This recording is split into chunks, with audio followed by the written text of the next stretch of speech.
Hey everyone, Andy and Dan here. Hello. Yep, there he is.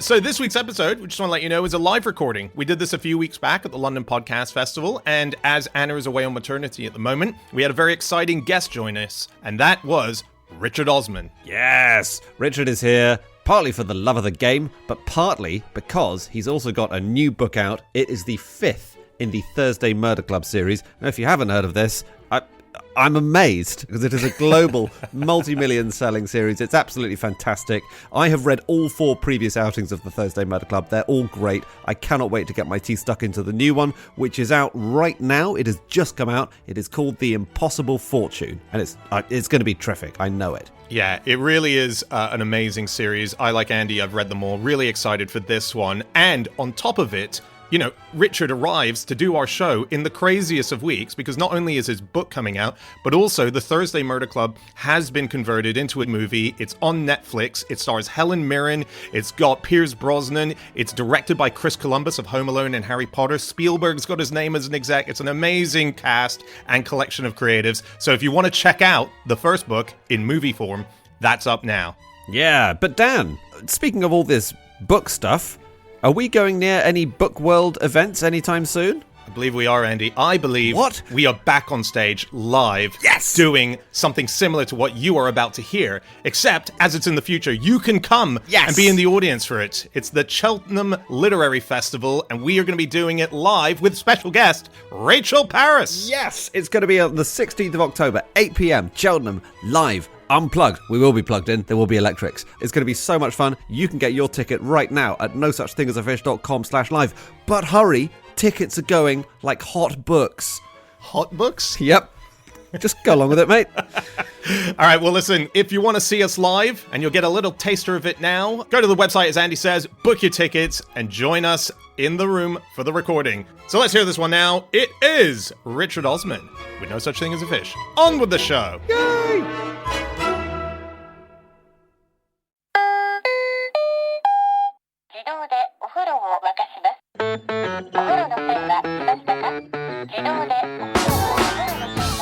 Hello and welcome to another episode of No Such Thing as a Fish, a weekly podcast, this week coming to you live from the London Podcast Festival.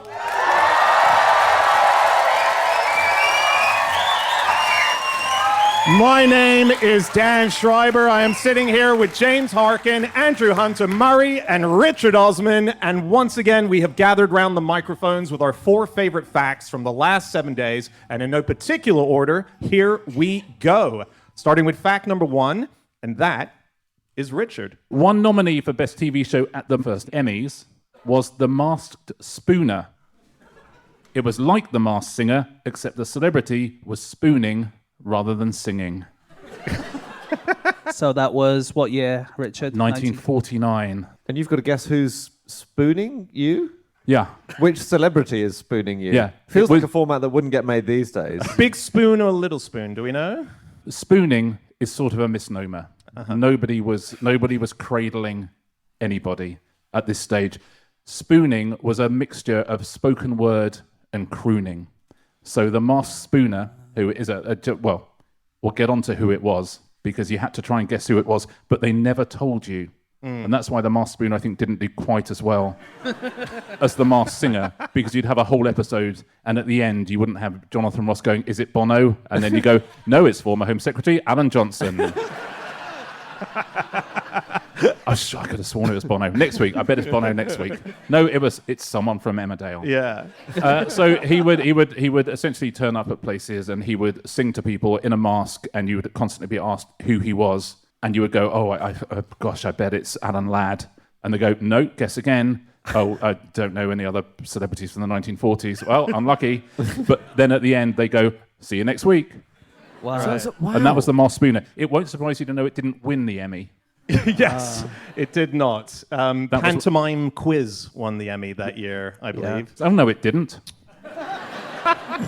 That was a charades thing, basically. So you would have 2 teams. There were 4 people in each team. 3 of the members of one team would always be the same, and they'd have a rotating guest. And then you would have them acting out like charades. And 1949, that probably was mind-blowing. Yeah, I mean, to have a rotating guest for a start. They're like, they hadn't seen that before. Tied to a spit in the middle of the studio. These are, by the way, the other shows that were nominated. You had Armchair Detective, which sounded really great, actually. I don't know if you read into that, but Armchair Detective... Can I guess? Yep. Upholstery crime. Every week, someone's been killed but in a chair. You're right so far. Oh. No. What? Is he? So someone's killed it. Great. Just go with it. Okay. That was just a pun you missed. You're right so far. You're right. I was just trying to... God. So we're in Los Angeles, the city of sin. You see, and that's how you do a pun, Dan. Yeah. It sounds like an armchair cop. It's someone who specializes, like a very specialist unit in the police, I would say. What it was a show where they would put on a drama in which someone is murdered, and you at home had a chance to guess who it was. So, and they had a panel as well live who would sit there. So you would watch the drama, and then they would stop at a moment for you to deliberate, and then they would actually show you. You know what? Happened. There was an actual show on TV in Britain about 2 or 3 years ago with the exact same name and the exact same format that Susan Kelman hosted, wasn't Correct. there? Really? Is there no such thing as a new idea, Richard? Well, I would say that the masked spooner at the time was a new idea.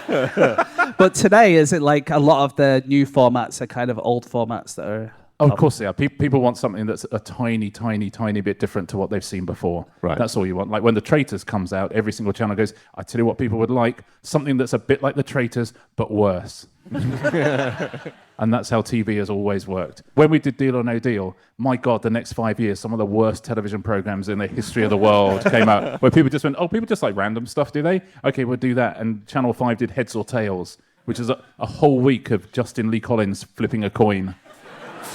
And then Simon Cowell did the same thing with Red or Black, which was choose red or choose black, and I'll give you £1 million. Oh, that was Anton Deck.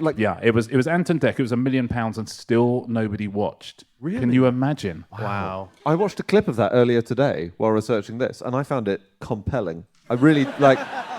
If I'd known at the time, I would have been hooked. But no, but compelling in that sort of, a Netflix documentary about a poop cruise, rather than I would love to watch this live. Yeah. Have you got some more of those? Yeah. There was one called "What's the Name of That Song?" Can you guess what that format was? Go on, Andy, you can do I it. love that. It was quite nice. At the first ever Emmys, there was only about 5 awards that were given out, but the special award was my favorite. The special award went to Lewis McManus, who was awarded the Emmy for designing the Emmy statue That's clever. for the lovely. Emmys. Yeah. Does anyone know why the Emmys are called the Emmys, by the way? Named after a person? No. Ooh, The Tonys are named after a person. Yeah. The Oscars are sort of named after. I mean, there's all sorts of versions of why the Oscars are called the Oscars. But the Emmys, I thought maybe it'd be like ME or something like Musical and Entertainment Awards, but it's not. I'll tell you, there are. The cathode ray in your television. Yeah. They have the same sort of thing, but in video cameras. And there were 2 competing versions of this in the 30s and 40s. Right? There was the RCA Image Orthicon tube. That was the first one. And then there was the EMI Emitron. Okay? So we've got the RCA Image Orthicon tube and the EMI Emitron. Now, you've been doing this show long enough that if I asked you the question, which of those 2 were the Emmys named after, what would you go for? I'll go for the Emitron. Emitron, yeah. You'd be wrong. It's named after... It is named after the RCA Image Orthicon tube, which they used to call an IMI.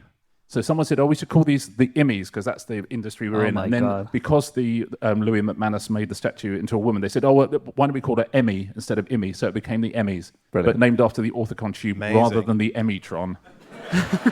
Which, by the way, was made by EMI, which also... What it should have been called was the Dorothy, because that's who Louis modeled it after, his wife.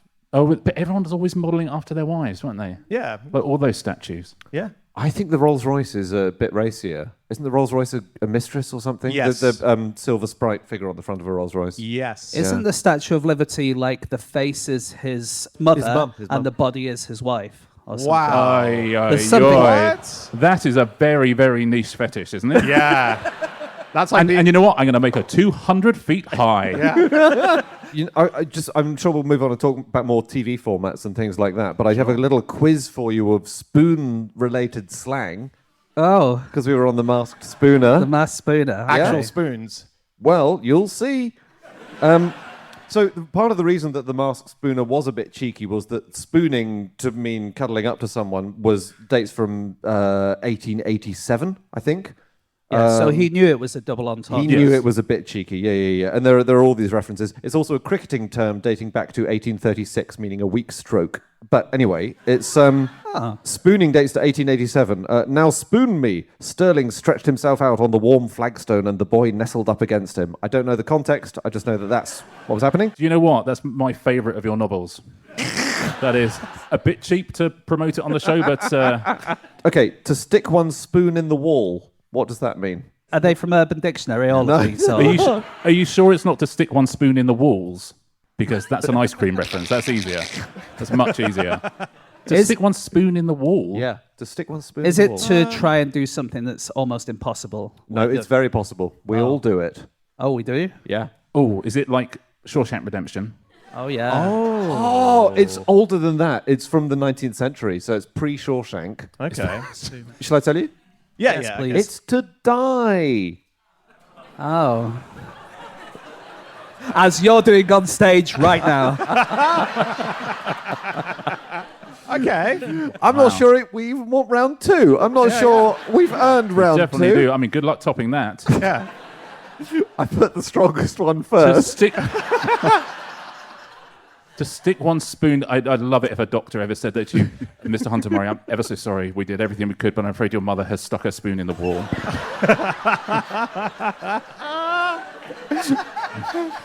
Oh, my God. To fill the mouth with empty spoons. To fill your Fill the mouth with empty spoons.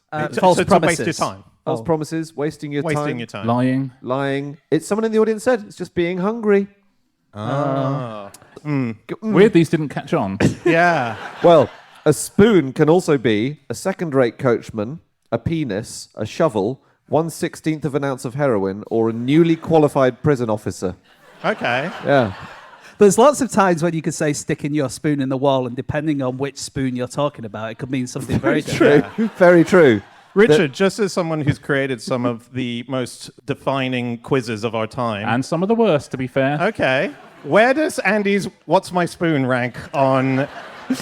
I would say fairly highly up when I think of some of my stuff. I mean, it feels like maybe I'm not sure it's a runner. Like series 2, I don't think people are going, oh, I wonder what more spoon stuff Andrew has for us this week. Yep. That sort of work. But Yeah. if you moved it out to other utensils, so the first one is what the spoon, second one what the fork. Yeah. See, there's the We format got thing. ourselves something. Is that the end of your quiz, Andy? I'm afraid. Okay. I just want to quickly say a little bit more about the mass spooner. Yeah. Because this was the kind of thing, it started off as a bit of a meme. So there was this guy who's going around like restaurants and bars, and he was always wear this outfit where it's like got a mask on, he's got a hood, you can't really see what he is. And then all the Hollywood magazines started writing about him and saying, who is the masked spooner who's going around? And actually it became a bit of a thing where people were guessing in magazines and newspapers who he was. And then the TV show was almost a spin-off. Okay. And he got he was getting marriage proposals from people, and yet he never gave away the secret. And in the end, it felt like he was kind of holding on to give it away. But in the end, everyone just gave up and didn't really care anymore. But do we know who he was? We do know now, yeah, because when he was going around to all these restaurants and the newspapers were writing about him, they heard about him from his friend called Jack Rourke. And Jack Rourke would say, oh, the masked spooner is going to be in the O Bar in Soho tonight. And actually it was him. Yeah. Right. And here's the thing. Jack Rourke was big in his own right at the time. He wasn't an anonymous character that you would just... When you heard his name, it was like, Jack Rourke. It'd be like saying Richard Osman. He was a huge force in the world of entertainment in America. He effectively created, or at least popularized to a massive scale, telephones. And I think the word itself was almost coined by Jack Rourke, telephone. I think it was, yeah. The masked spooner invented telethons. Yeah. Yeah. He also invented the political debate on camera, on screen. So when, was it Nixon? I think it was Nixon. He did a big show with Nixon, yeah. Yeah, big Nixon fan. He did a telethon for Nixon and raised loads of money for his election. Can I just say a sad thing about this, though? In 1994, Jack Rourke finally stuck his spoon in the wall.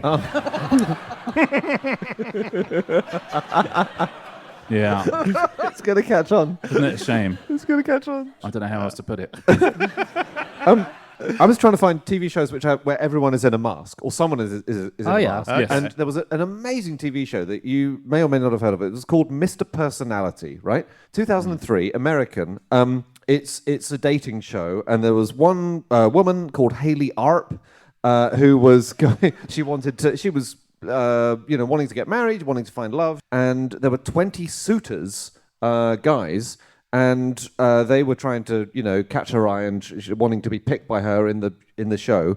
But they were all wearing intense iron masks, or sometimes like rubbery, quite gimpy masks throughout the series. And was that her thing? No, not at all. It wasn't their thing either. Like, it was nobody's thing, and it was. Apart from one of them was like. She go. Do you know what? I might not go for number 7. He has been erect the entire series.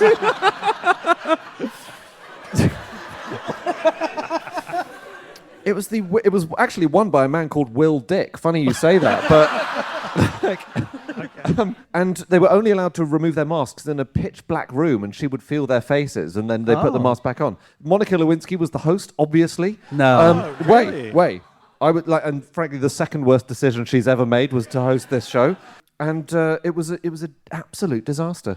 Amazing. The men didn't even know they were going to be in masks until they turned up on the first day of shooting. Yeah. They said, "Can you pop this on for the next 5 weeks?" Right. Oh my Disaster. God. But they all would have said yes. They go, yeah, okay.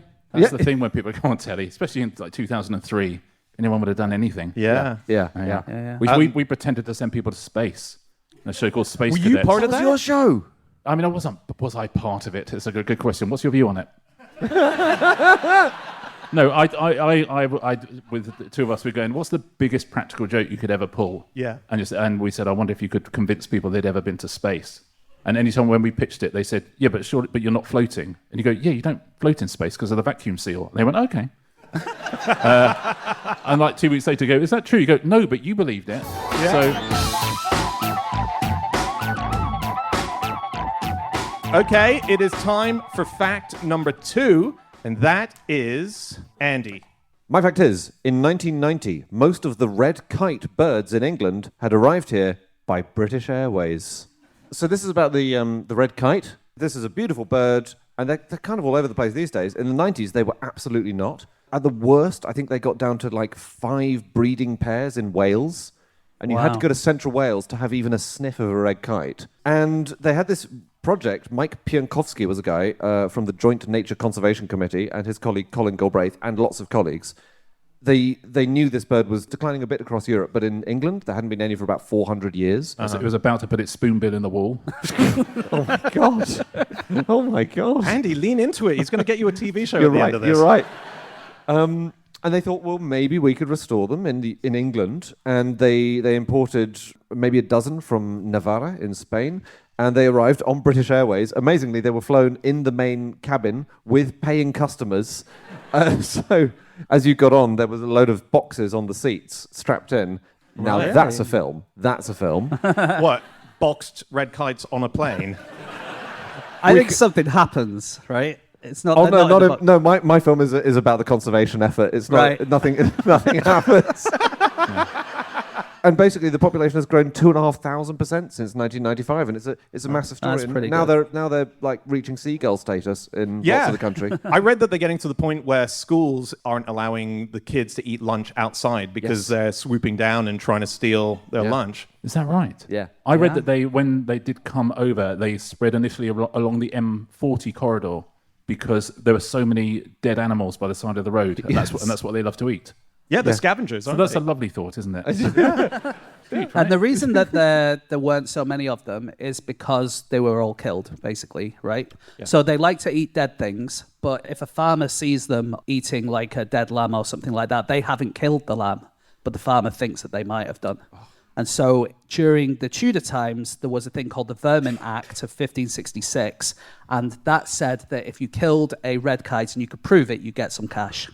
And so people basically went out and killed as many of them as they could. Wow. And the idea was to help the farmers, but of course we now know that it didn't really help them at all. Also, if you killed a hedgehog, you could get up to 4 pence, which doesn't sound a lot, but that could buy you 20 pints of beer in Elizabethan prices for one hedgehog. Really? Wow. Getting you a certain number of pints means nothing to me recently since I discovered Wetherspoons. Because up until recently, you could get a pint of Ruddles for 99p. 99p. I could go to the bar with a £20 note and come back with 20 pints. Or one hedgehog. Yeah. Danny, have you taken another advertising gig on the side? No, but Ruddles is a fine beer. And affordable. Wow. It's actually gone up controversially to like £1.49 now or something like that. Me and the other guys at 9 a.m. in the Wetherspoons are furious. Anyway, back to Red Kites. Yeah, sure. Yeah. That's the most animated I've seen Dan in any Yeah. episode I've ever seen. That's finally discover what he's interested in. Do you know one other thing red kites do? This is now there's been a big vogue for wild swimming, as I'm sure you know, and a lot of people like to swim au naturel. Where's this going? We know they can kill lambs. They sometimes will steal your clothes if you're wild swimming in a river. They will nick your clothes to line their nest. Oh, yeah. And then some red kite chick has a lovely pair of Y fronts. I've heard this. They found nests with a teddy bear's head in it, a tea towel in it, and in 2006 they found a nest with a St. George's flag in it. And it might have been painted in by a local, I'm not sure. But it was discovered less than an hour before England's World Cup match against Paraguay, and so it hit the newspapers that this was a very patriotic red kite. Did we win that match? Against Paraguay? I think Yes. we did, yeah. Do you know what their Latin name is? Red kite? Yeah. It's No. Milvus milvus. Ah, Do you know what milvus means? no. Bird. They're called bird. Linnaeus called them Falco milvus, but then milvus became its own genus, and so then it got renamed, and milvus was put in front of it. So they're milvus. That's very funny. Yeah, bird. Very good. It is a problem. We should say it's a great story of reintroduction of a really precarious species, but they are eating people's lunch, and that is a problem. Article this spring from the Henley Standard: Red kite stole my hummus. Chef Hay, 72 years old, was having some nice hummus in his garden, and got swooped on, predated, and scratched. And it was the third time in 5 years that a red kite has snatched food from him while he was eating outside. He sounds careless. I got some stuff on things that have been on airplanes that feel quite out of go for it. place. I'm a big comedy fan, and Tony Hancock. You must have loved Tony Hancock growing up. I mean, I'm not 70, but move on. When did he die? When did he die? I can't actually remember. I think. It certainly was before I was 10. Yeah. I think No, sorry, I'm not suggesting that you saw it live. I think Hancock's Half Hour was on TV when I was a kid. Yeah, for I think a sure. lot of us grew up on Hancock's Half Hour. Yes, I don't think I grew up watching Hancock's Half Hour. Okay. Sorry to... No, good lesson to just say the fact and not accuse you of a childhood memory you don't have. So basically, Tony Hancock, for anyone who doesn't know him, Oh, apparently- Tony Hancock. I thought you meant Nick Hancock. I'm so sorry. Tony Hancock was one of the great British comedians. He was the one who said in The Blood Donor, he said, a pint that's nearly an armful or something, right? Yes. He was the one who had an affair, wasn't he, with the wife of the guy who ran Oliver Bonus during COVID? Have I got it right now? That's, Is that the right Hancock? Yeah, that's the right Hancock. I think What's My You. Hancock could be the next game show, Andy. There we go. And it's called Hancock's Half Hour. It's a half-hour format. Oh my God. Yes. Roll it. So, he was... This had better be spectacular. Given the investment we've all made. Yeah. If this was just Tony Hancock was once on a plane, it is going to be very disappointing. Tony Hancock was coming back from Australia. He was sitting next to Willie Rushton, who's another... You must have grown up on Willie Rushton, Richard. See, he I did. Yeah. And so they were sat on a plane, and one of the stewards came over and said, "Mr. Hancock, you belong in first class." And so Hancock went to first class, but Willie Rushton stayed in economy. And the interesting thing about that is Hancock was dead at the time, So he, Oh, yeah, what? so he had sadly passed away in Australia. He took his own life. He was quite a depressed character, and Willie Rushton happened to be in Australia, and he was cremated. He was put in an urn, and they bought him a seat in economy. And an air steward came over and said, someone would like to move seats to sit there. And they said, you can't. This is Tony Hancock. And she said, what the hell is he doing in economy? He needs to be in first class. So she took him in an urn off to first class, while Willie Rushton just had to sit to a random person. So he went to pick up Tony Hancock at the end of the flight, and there was a red rose and a little note saying, thank you for all the laughs on the seat next to it. Yeah. That was quite good. That's Yeah, annoying, that was isn't all it? right. That's good, yeah. That was all right. The same thing happened to Eric Morecambe, didn't it? Did That was it? Eric and Ern were Yeah. on a flight together. Come on, guys, he's a guest. Yeah. Thank you, James. Do you know what the world record is for the number of yaks on a Boeing 747? Wow. 8, Oh, it must be more. 9. Even higher. higher than a 9. 14. It's triple figures. No. 116. Yaks. 116 yaks on a Boeing. No. Yeah, not for fun. It was for a relocation program, but it was, yeah. That was last year, so it feels like it's a beatable record. Like, it feels like it's Yeah. innovation Yeah. in the space right now. What's the fun version of that number of yaks on a plane?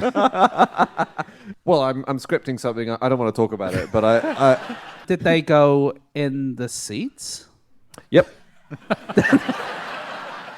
Or did they go in the hold, I guess? I is the think they question. always have to go in crates and custom-made crates and things. When you're Do they? moving like megafauna, you have to do that. Yeah, when you're moving megafauna, James. You have to, Well, do you what? know what? James is such an idiot. I am. My God, have I ever met a man who knows less about moving megafauna than James?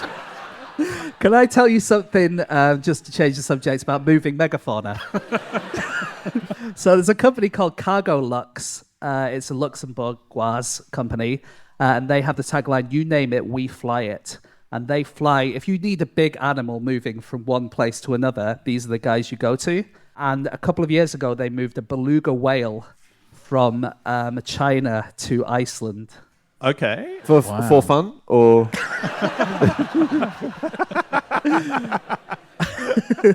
No, it was very serious. It was in a sanctuary, like an ocean sanctuary. They wanted to move it to Iceland where it could live in the wild. And to cut a long story short, they just put it in a big hammock and keep pouring water on it. Yeah, okay. But they kept it in very, very cold water for a couple of months beforehand so its blubber would get thicker for the journey because... it's cold on a plane? 'Cause Yeah, it is well, you cold, have to yeah. you have to regulate your temperature, and that's how they do it. Yeah, and I guess it would be moving to colder waters as well if it's going to. Did you say To Norway or Iceland, yeah. It's just a thing that happened, but. And when they arrived in Keflavik, the locals gave them a salute of water, like they got hose pipes so that the plane could go through them, which sounds dangerous, Yeah. especially in Iceland. Yeah, true. Yeah. Just on reintroducing things, Oh, yeah. would you guys like to see animals introduced to the UK? Show of cheers. Whoa! Which animals? And now we come to the meat. Okay, so animals that have gone extinct that used to live in England but have gone out of business here. Okay, Beavers. that always gets a cheer. I know. And beavers against? Boo. Wow. Boo. Okay. No beavers. Who would like moose back? Did we ever have moose? We had moose. Did we? Yeah, we did. So lots of people want beavers and like birds. 37% of people want moose back. 37% want wild boar. Can I have a cheer for wolves? I think that's more than beavers or moose. That's a lot of people who don't live in houses made of straw, isn't it? But 31% of people would be up for wild wolves in the UK, Yeah. which Okay. I think I'm up for. Okay, what about bears? And again, these are Really? people who are not living with the consequences. What about wasps? You see? Yeah. You know what I mean? They'd rather have bears than wasps. Honestly, I think a bear would ruin your picnic quicker than a wasp would, I think.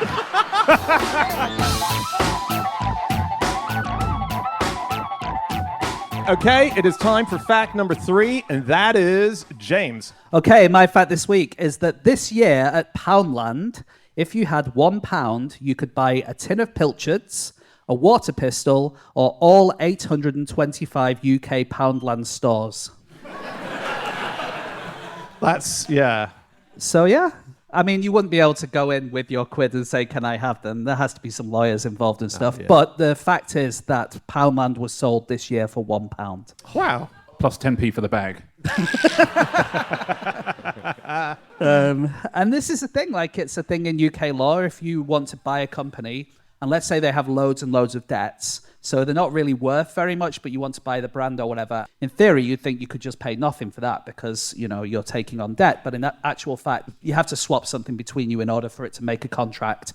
And usually when they do that, they do £1. And there's been lots of things that have been bought and sold for £1. Ken Bates bought Chelsea Football Club for £1 in 1982. And then sold it to Roman Abramovich for £140 million. Oh, About 20 years later. So, you know. that's a good investment. God, you could buy is. half a defender with that, couldn't you? Portsmouth, Swansea City, Hull City, Bolton Wanderers, and Notts County have all been bought for £1 in their history. Wow. Notts County, the oldest football team as well. Oh, yes. Aston Villa, they were bought for £1. Were they? Yeah. But if you buy a tin of Pilchards, no one says that does come with £200 million worth of debt. Exactly. Right. That is the So it's difference. Yeah. So yeah, they were sold by a Polish firm called Pepco to a US investment firm called Gordon Brothers. Do you know what's really sad about this? Is that I could buy 825 UK Poundland stores with my pound, yet I wouldn't be able to buy a single pint of Ruddles anymore because of this mad inflation that's gone on. This just pisses me off That's more. devastating, yeah.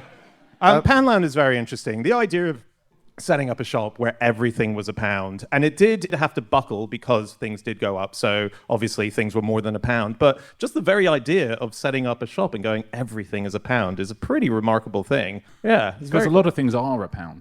right. That's the clever thing about it. Yeah. You're going, oh my God, everything's £1. You go, yeah, but I mean, they cost £1. So Yeah, you're not selling I iPads just for put them all. £1. Yeah, exactly. But Poundland was a bit of a Nepo store because they were founded with a 50k loan from a guy called Stephen Smith's father, he had a cash and carry business, and he gave his son a loan so that they could set up this new company. A loan of £1.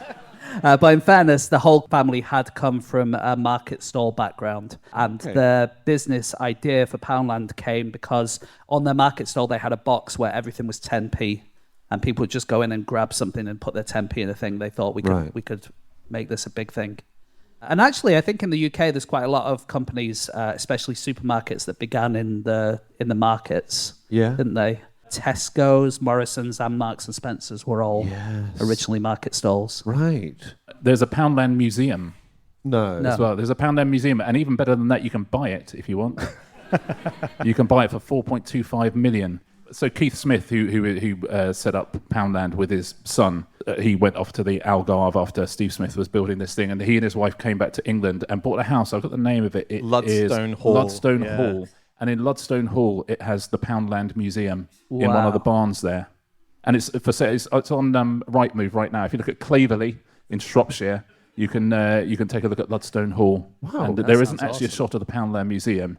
But I feel like they're tricking the buyer because it's not only a Poundland museum, it's also a Ludstone Hall museum. So you've got all these amazing bits of archaeology that they've dug up sitting next to Poundland items, right? Right. But they say you get the house, which is unbelievably beautiful, but they're going to take all of the stuff in the Poundland Museum and bring it to headquarters, so you actually don't get the Poundland Museum. Yeah. I bet if I made them an offer and I'd say that I'm buying it, but I want the Poundland Museum, they go, yeah, fine. Because it's still for sale. It's been sold a long time. Yeah, they've had to half the price. Yeah. So if I'm saying to them, full asking price. Is it you and me on Zoopla just constantly looking at this house? One other person interested, it says. Because it started at about 9.5 million, yeah. right? Then it was down to 7.75. Yeah. Not that I'm obsessed with Rightmove. Now, as you say, it's about 4.5 million. And it's a really nice house. Yeah. It's got one of those swimming pools where you can put a dance floor over the top of it. And they reduced the price over a Christmas period for a while, thinking is that going would on, be. Dan? Like, I didn't know you were so into this. But if you said, I want all the Poundland stuff, Yeah. they're not going to say no. It's really important to us that goes to our head office. listen, if you want to go halves, I am. Yeah, or right. If you want to go, let's readdress that balance. Yeah, let's do it. Yeah. Richard, would you give a a TV show to the concept of Poundland? Would I you give a TV show? Would you think that's a good TV show to make? Sorry, what are you talking about?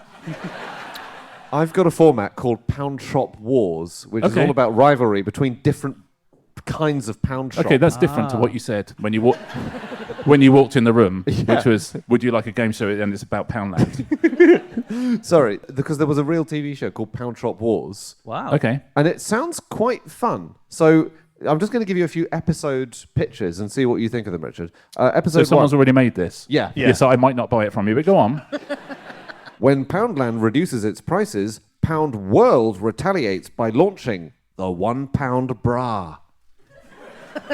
Is that a weight thing or a price thing? It's a price.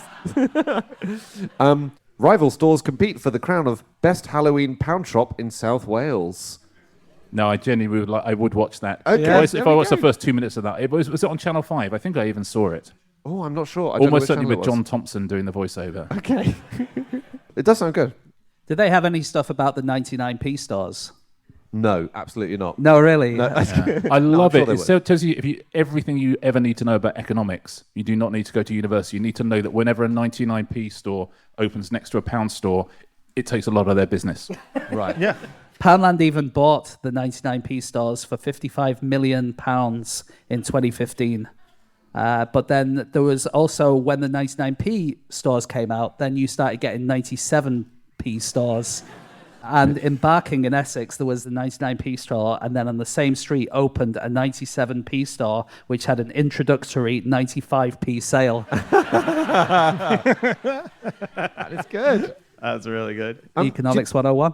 Do you know who was the father of all of this stuff? So this is a guy called Frank Woolworth of Woolworths. Oh, okay. So he was the father of discount stores, basically. Where was he from? Because you get that in multiple countries now. So Yes, so he was American. was American. Woolworths was a big brand in Britain as well till it went bust, but he grew up in the States, and there were already some budget stores in big cities, and they were called nickel and dimes because everything was either a nickel or a dime. And he opened a thing called Woolworth's Great 5-Cent Store in Pennsylvania, and it became unbelievably successful. As in, he had about 1,000 branches, no more, probably a couple of thousand, all across the States, went international, and he took the opportunity to go absolutely bananas with the money. So he paid for the biggest building in New York to be built. The tallest building in the world at that time was the Woolworth Building in New York, and he paid cash for it. Like, he didn't muck around with mortgages or anything. He just said, I'm commissioning this. And then he became obsessed with Napoleon Bonaparte. That was his thing. So his private office, sort of 50 floors up here, was an exact replica of Napoleon's private office from his castle in France. He would walk around his private estate in an old Napoleon uniform, like a legitimate old Napoleon uniform. The gate of the estate is based on the Arc de Triomphe. He bought Napoleon's old bed. There was an old sleigh bed that Napoleon had. What? And there are rumours that he believed he was Napoleon. Okay. Towards the end. And you're saying he wasn't. I'm saying he... What evidence do you have that he wasn't? Just out of interest. Do you know what? He was also interested in time travel. So there's There a you very go. good chance he And was. he's here today. That's amazing. Frank Woolworth, just one of the most eccentric, Yeah. effectively pound shop owners, you know. Do you know what is the biggest fastest growing, let's say, grocery chain in the US today? Oh. It's one you've heard of. Target, is that one in America? It's not Target. It's one that's bigger in the UK and Europe, I should say. Oh, I was going to say... Lidl. Lidl's very close. Aldi? Aldi is correct. And so they're starting to learn about the Isle of Shame now. Oh, sorry. I which thought of that was Britain.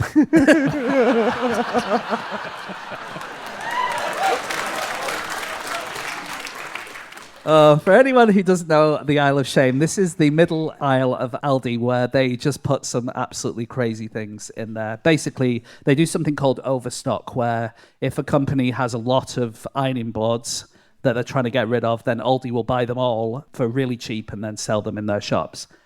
So America is starting to find this, and so if you go on the internet, you get lots of people asking what's the weirdest thing you've ever found in the Isle of Shame. Yeah. So things include bucket hats for dogs, a light for the inside of your toilet bowl. Okay, hang on. Yeah. Let's pause on that. Okay. Yeah. So what's going on there? I would give you £400,000 for 20% of this company.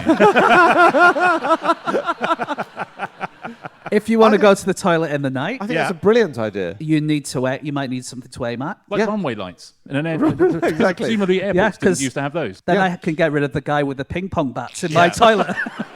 But hang on, you don't want to turn on your main bathroom light? What if the main bathroom is right next to the bedroom and you don't want to wake up your partner pollution. or whatever? Like, as in you don't have a door. Sorry, we don't have doors, Dan. All right. If you get up to Wow. go to the toilet in the night, do you turn all the lights on? I just feel my way to the bathroom. Yeah. Are you? That's really selfish if you're doing Hang that. on, no, I'm sorry. I don't turn on the main light. I bet you flush as well, don't you? I do. What I do is I get Wow. out of bed, I go right up to my wife's ear and I go, "Where's the toilet again?" No, you would go into the toilet, it's a separate room. You turn I'm the so light on. sorry. What on earth are you using your iPhone light for? That's 'Cause very what that's personal for. a question. You don't turn the light on at night. You guys are nuts. What are you talking about? It's in a different room altogether. Oh well, Oh, someone's doing blimey. all right for himself, isn't he? Ew.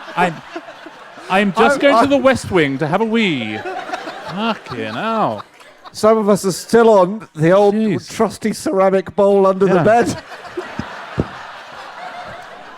It's honestly like sitting next to Prince Andrew. All right, what else is there? What else is So that's a good. I think that's not an insane idea. No, none of these are like people bought these things. Dessert hummus. Dessert What? hummus. Dessert hummus. It's made of chickpeas, but it's sweet. Okay. Ooh. Do I'd the be red worried- kites get pissed off when they taste the difference? And then one person on Reddit, when they asked what's the weirdest thing you found in the Isle of Shame, said, "I work at Aldi, so my take is a bit different than the shopper, but the weirdest thing I have found in the Isle of Shame is a turd lying on the ground." And that's what happens when you don't turn the light on. I take it back.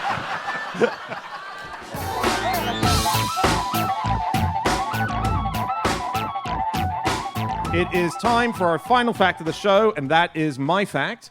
My fact this week is that not long after he released his song, All By Myself, the musician Eric Carmen was taken to court because, as it turned out, he did not write it all by himself. We all know the song. It was in Bridget Jones's Diary. Celine Dion covered it. It's a massive tune. And Eric Carmen put it on his debut album, and he decided to incorporate the second movement of a piece by Rachmaninoff. And he thought, because in America it was out of copyright, that would be the case globally, but it wasn't. And so he had to give over 12% of the royalties forever on. And so Rachmaninoff has a co-write credit on All By Myself. Crazy. Yeah. I mean, it is, in fairness, it is identical, isn't it? Yeah, I Like, mean, he wasn't trying to steal it. It wasn't a plagiarism thing. He thought it was out of copyright. yeah, thought he it was doing- a massive Rachmaninoff fan, I Yeah. think. And when they asked him about it, he said, "I thought it's a crime that there are some spectacular melodies in classical music that the general public doesn't get exposed to." But it turned out that the actual crime was plagiarism. The irony of the title, that All By Myself, and he didn't write it all by it himself, reminds me of the absolute classic case of Gary Portnoy. I grew up with him, yes. Who's that? I know the name. You know Gary Portnoy? Gary Portnoy? He's the man who wrote When Everybody Knows Your Name. Oh, The theme tune to Cheers. Tears. Right. Yeah, which is one of the most famous songs in our culture, but no one knows who wrote it. It was Gary Portnoy. Yes. That's great. There you go. That's really good. James did know his name. I'd heard the name before because I've watched every episode about 20 times and it comes up, doesn't it? Gary Portnoy. Does this work when you're on quizzes? If you just say, "Oh, I did know it," Yeah, if you're like honest. Yeah. Yeah. There should be benefit of the doubt points Yeah. at the end of every round. lovely. Oh, I was Yeah. going to say that. Well, if you were going to say it, then I'm going to give you the point. I'm taking notes for What's My Spoon. Don't worry, guys. Yeah. So this is a really big thing in lots of songs. Songwriters who will get sued later on because some similarity has been found. So one of the most famous recent cases of that was the song Blurred Lines, if anyone remembers that. friend of the podcast, Right. T.I., Pharrell Williams, and Robin Thicke. Robin Thicke. They had to pay... They had to pay $5 million of the proceeds of Blurred Lines, which I'm naive about how much an individual hit earns you, clearly. But they had to pay $5 million to Marvin Gaye's estate, not because of a particular melody or anything. It was because of basically the feel of the song. The vibe. The vibe. Like they had borrowed the vibe. To be fair, when you listen to it, you can kind of see where they're coming from because it's like a kind of funky bass and some cowbells and Yeah, but I mean that feels really harsh. Like, I know, to base it on vibe right. because they were going for a kind of old school funky. I hit, think that and one so- did feel like that's Come on. that's an odd one because there's yeah. very obvious ones where it absolutely is the case. Completely. There was one that I read about which was, I don't know if you all remember, but Louise Redknapp had a song a long time ago called Naked. The lyrics are, I can feel your eyes all over my body. I can read the signs. They're sexual. I can read your mind. I can see you want me. And basically, someone effectively ripped the entire melody and the bounce of the tempo of the song. And they sued them. And so the co-writers of Naked by Louise Redknapp are now the co-writers of Peppa's Party Time from Peppa Pig, who sang a song about jumping in muddy puddles. yeah. And again, it does sound, if you listen to them both, it's the It's same pretty song. much for much, Yeah. lyrically as well. Yeah. I was listening to Viva La Vida by Coldplay, which I love. That's Roman cavalry choirs are singing, all that kind of stuff. There's a song by Joe Satriani called If I Could Fly, and I was listening to the first minute of that. I thought, this is nothing like it.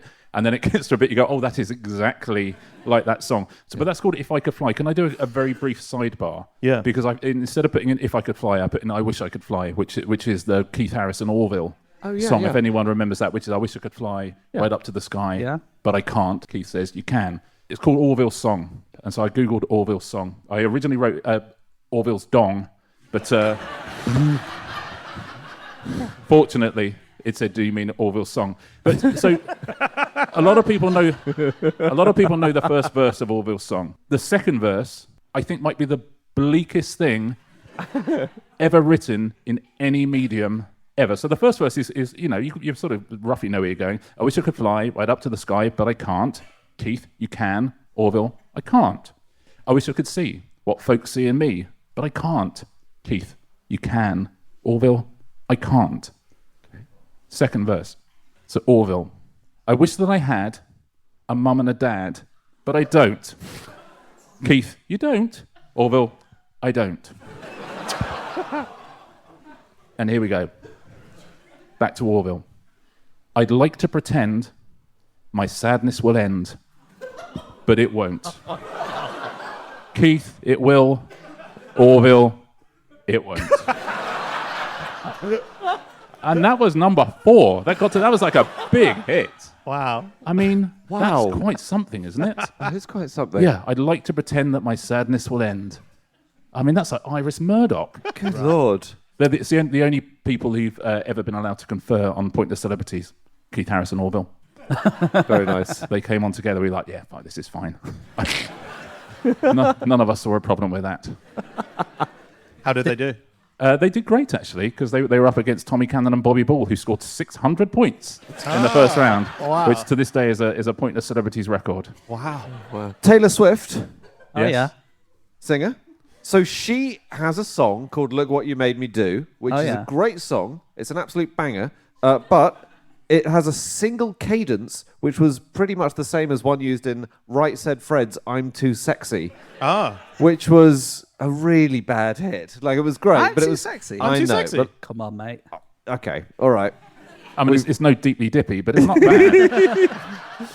But basically, the writers of Right Said Fred, or Right Said Fred themselves, I suppose, have now got a credit on Look What You Made Me Do, because their cadence ended up in it. And this is a really common thing. Like, if a big star has a hit coming up, or a song coming up for release, like, they'll have people check over it, and they'll say, it's quite similar to this existing thing. Do you want to change a few notes? So people actively make the songs arguably worse, because they'll say, like, I'll just change these songs so it's not like, I don't know, yesterday, or whatever it is, Yeah. you know. Because there's only so many notes. I feel like it's all fine. I feel like it's all fine to do. Do Well, you? a lot of the, Thank you, a Your lot Honour. of them, yeah. No, but it's an interesting point because the line that often gets said from the old generation of rock stars, John Lennon period, they would say steal from the best, and they did sometimes get busted. But if you look at the modern And busted crop, are the best. yeah. And the modern crop, you've got Olivia Rodrigo, who was sued multiple times for her debut album by various people. But the old crop, Elvis Costello, said, no, go for it. This is great. The Strokes, with their biggest hit, that was a Tom Petty song, almost literally ripped straight Yeah. out of Last his... night by the Strokes. wasn't Yeah, it? exactly. Did Petty... I don't think he ended up... I think he was called. I think they came to an arrangement. Oh, okay. But he was quite cool about it. Yeah. But because so he they're wasn't. doing it. That's nice. He wasn't petty. Sorry, just Yeah. to, like. yeah. Phil Manzanera, who was in Roxy Music, every now and again, like he'd be sent a royalty check for like £1.5 million, and every time he'd have to go, sorry, this is Ray Manzarek from The Doors. This happens every now and again, so he sends it back. Then he gets a royalty check for $1.5 million. Goes, sorry, this is Ray Manzarek. They said, oh no, someone took a riff you did from a 1970s album, and it's on the new Kanye and Jay-Z album. And so it was his money. And he had just one of their kind of scouts had found an old record, thought this is an amazing riff, found out who done it, sent him the money. Wow. Yeah, it's worth having, isn't it? Yeah. That's great. I found a really weird moment in pop history. So Blame It on the Boogie was written by Michael Jackson, a very different Michael Jackson, who was also a singer who would trade under the name Mick Jackson. But then it got taken to America via his people, and it was played to a bunch of different people. One of the people who heard it was the Jackson 5. They recorded their own version, and they released it in America. Meanwhile, Mick Jackson is getting to release his own version in England, and no one knows who is who because it's the same name. BBC Radio 1 would only play the Jackson 5 version, whereas Capital Radio would only play the Mick Jackson version, and they were battling it out in the charts with people being confused about who is who. That's cool. It's just the most random That's so bizarre. name connection, that you could get, and he so happened to be an artist in his own right. Very cool. That's very All my cool. stuff's about Rachmaninoff. Oh, let's hear about Rachmaninoff. He Who did he rip off? A- Dido. His first symphony, he played it to Rimsky-Korsakov. He went to the rehearsals, and Rimsky-Korsakov said, I do not find this music at all agreeable. I was going to translate it, this is shit.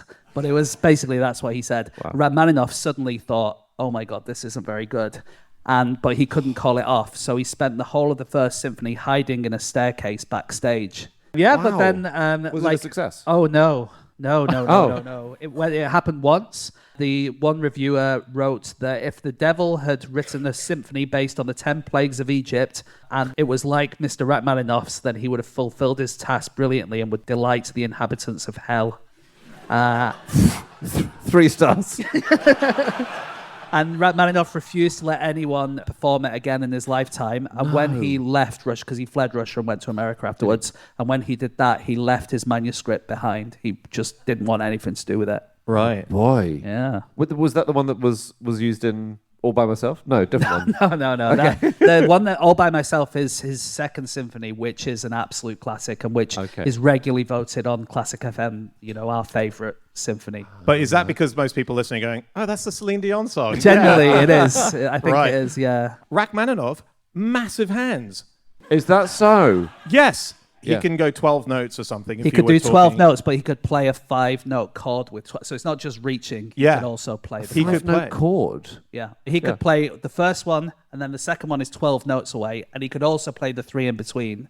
So that means your hand has to be even longer than the... But surely he's impossible to play then for normal pianists with normal Actually, I fingers. think that is a problem that people with smaller hands find it difficult to play Rachmaninoff, and also female pianists find it difficult to play Rachmaninoff because they on average have smaller hands. Right. Yeah, it's weird because this is, Richard, you don't know the full history of our show, but this is probably the third... I know the full history of your show. Okay. Then, as you will very well be Yeah. aware of, this is the third historical figure I found who has massive hands. George Eliot, the author. Yep. Stonewall Jackson, the Confederate general. He was convinced he had one giant arm, so he used to go into battle on horse with his arm in the air so he could distribute all the blood that was hogging to the rest of his body. This is now the third. Rachmaninoff is in big hand territory. Big hand or not, the quiz. I got Richard. it. They say that about Vladimir Putin. Vladimir Putin, when he walks, you see, he swings his left arm and he doesn't swing his right arm, so his right arm stays absolutely by his side. And for ages, people said that he's had a stroke. Something has happened with Vladimir Putin. But you talk to anyone with any kind of knowledge of spying, they go, "No, that's KGB, because that's where your gun is." So you wouldn't be kind of doing that. Oh. You'd always have your hand No, right next to fake your arm. gun. Fake arm. No, it's real. Fake. No, shush. Right hand is like holding the Yeah, pistol, and Yeah. then you got the fake arm. And that happens. I'm with Andy. You see this all the Okay. time. There's Yeah. photos. But I don't think Putin has a fake arm. That's what I'm saying. Well, agree to disagree. But I know he listens, so perhaps he can let us know. Guys, I was listening to the show. I won't do the voice. That would be offensive. Yeah. I think he's all right. Oh, I don't want to offend Putin. Oh my goodness. After all the good things he's done, no. We do need to wrap up. But you see happens. photos now where all the security detail that are walking around, major prominent politicians and leaders, have their hands just stuck in a position, Yes. and it's because they're wearing underneath their jacket fake arms Yes. while they hold a little gun.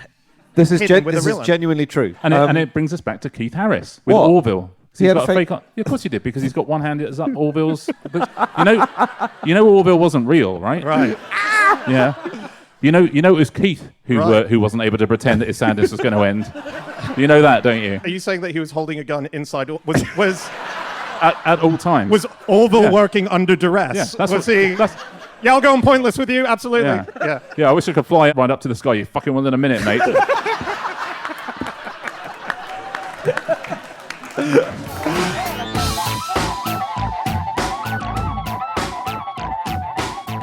That is it. That is all of our facts. Thank you so much for listening. If you'd like to get in contact with any of us about the things that we've said over the course of this podcast, we can all be found on our online accounts. I'm on Instagram on @Schreiberland. James, My Instagram is no such thing as James Harkin. Andy, Mine is Andrew Hunter M. and Richard. You're online. I don't know what I am. Mr. Osman Mr. Osman. on Instagram. And September 25th, the latest book is out. It is The Impossible Fortune. Yeah. And What if you could that be? An impossible fortune? Huh? You'll have to read it to find out. And listen, if you want to ask us any questions about the things that we've said over the course of this podcast, podcast@qi.com. Give us an email. Andy reads literally every single one of those emails. And if he finds them worthy to bring to our special club, they will appear on Jewel Drop Us a Line, which is our secret hidden members club episode that we like to do. So do send it to us there. Otherwise, thank you, London Podcast Festival. Thank you, everyone who has been with us here tonight. Thank you, everyone who's been watching us overseas on the live stream. We're going to be back again next week. We'll see you with another episode then. Goodbye!